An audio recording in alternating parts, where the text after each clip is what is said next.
नारद फंसे मायाजाल में। एक बार नारद जी को यह अहंकार हो गया कि उससे बढ़कर इस जगत पर कोई दूसरा भगवान विष्णु का भक्त नहीं है। उनका व्यवहार भी इस भावना से प्रेरित होकर कुछ बदलने लगा। वे भगवान के गुणों का गान करने के साथ साथ अपने सेवा कार्यों का भी वर्णन करने लगे। भगवान से कोई बात छुपी थोड़े ही रहती है। उन्हें तुरंत इस बात का पता चल गया। वे अपने भक्त का विनाश भला कैसे देख सकते थे? इसलिए उन्होंने नारद को इस पापवृत्ति से बचाने का निर्णय किया। एक दिन नारद जी और भगवान विष्णु साथ साथ जंगल में जा रहे थे। अचानक विष्णु जी एक वृक्ष के नीचे थक कर बैठ गए और बोले, भाई नारद जी, हम तो थक गए हैं, प्यास भी लगी है। कहीं से जल मिल जाए तो लाओ। हमसे तो प्यास के मारे चला नहीं जा रहा है। हमारा गला सूख रहा है। यह सुनकर नारद जी तुरंत जागृत हो गए। उनके होते हुए भगवान भला प्यासे रहें। वे बोले, भगवान अभी लाया, आप थोड़ी देर इंतजार करें। नारद जी एक ओर दौड़ लिए। उनके जाते ही भगवान मुस्कराए और अपनी माया को नारद जी को सत्य के मार्ग पर लाने का हुक्म दिया। माया शुरू हो गई। नारद जी थोड़ी ही दूर गए होंगे कि उन्हें एक गांव दिखाई पड़ा, जिसके बाहर कुएं पर कुछ युवा स्त्रियां पानी भर रही थी।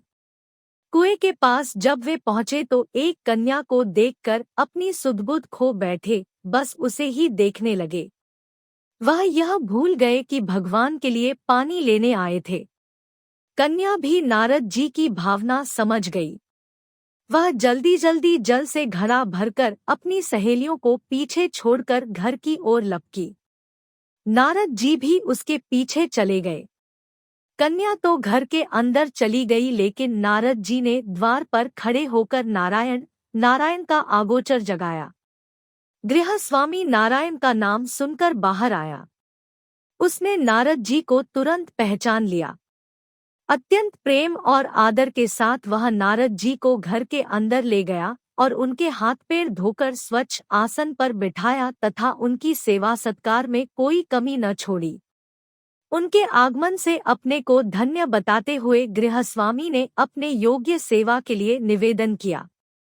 नारद जी बोले, आपके घर में जो आपकी कन्या जल का घड़ा लेकर अभी अभी आई है, मैं उससे शादी करना चाहता हूँ। नारद जी की बात सुनकर गृहस्वामी एकदम हैरान रह गया, लेकिन उसे प्रसन्नता भी हुई कि मेरी कन्या एक ऐसे महान योगी तथा संत के पास जाएगी। उसने स्वीकृति प्रदान कर दी और नारद जी को अपने ही घर में रख लिया।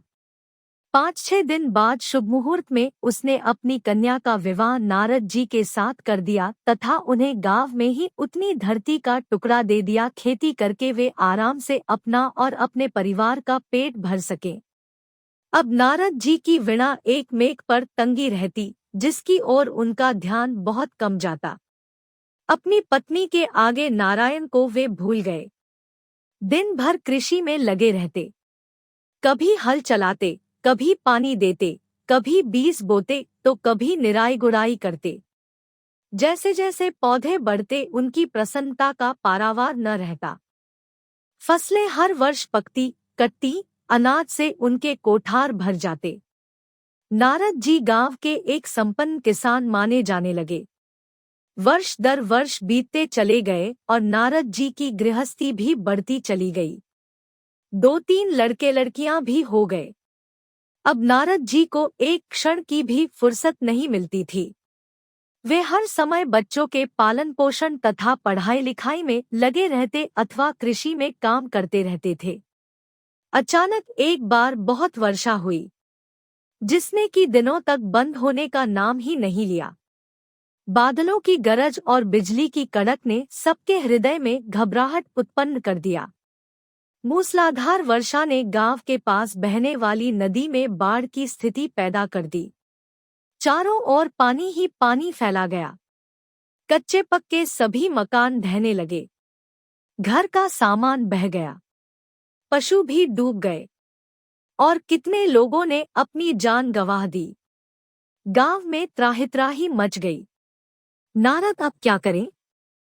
उन्होंने भी घर में जो थोड़ा मूल्यवान सामान बचा था उसकी गठरी बांधी और अपनी पत्नी तथा बच्चों को लेकर जान बचाने के लिए पानी में से होते हुए बाहर निकलने लगे। नारद जी बगल में गठरी थामे, एक हाथ से एक बच्चे को पकड़े और दूसरे हाथ से अपनी पत्नी को संभाले हुए थे। पत्नी भी एक बच्चे को गोद में और एक का हाथ पकड़े धीरे धीरे आगे बढ़ने लगी। पानी का बहाव अत्यंत तेज था तथा यह भी पता नहीं चलता था कि कहाँ गड्ढा है और कहाँ ढूंढ। अचानक नारद जी ने ठोकर खाई और गठरी बगल से निकलकर बह गई। नारद जी गठरी कैसे पकड़ते, दोनों हाथ तो घिरे थे। मन मसोस कर सोचा फिर कमा लेंगे। कुछ दूर जाने पर पत्नी एक गड्ढे में गिर पड़ी और गोद का बच्चा छूटकर बह गया। पत्नी बहुत रोई, लेकिन क्या हो सकता था। धीरे धीरे और दो बच्चे भी पानी में बह गए। उन्होंने बहुत प्रयत्न किए कि बचाने की, लेकिन कुछ न हो सका। दोनों पति पत्नी बड़े दुखी, रोते तड़पते, एक दूसरे को सांत्वना देते कोई ऊंची जगह ढूंढते रहे।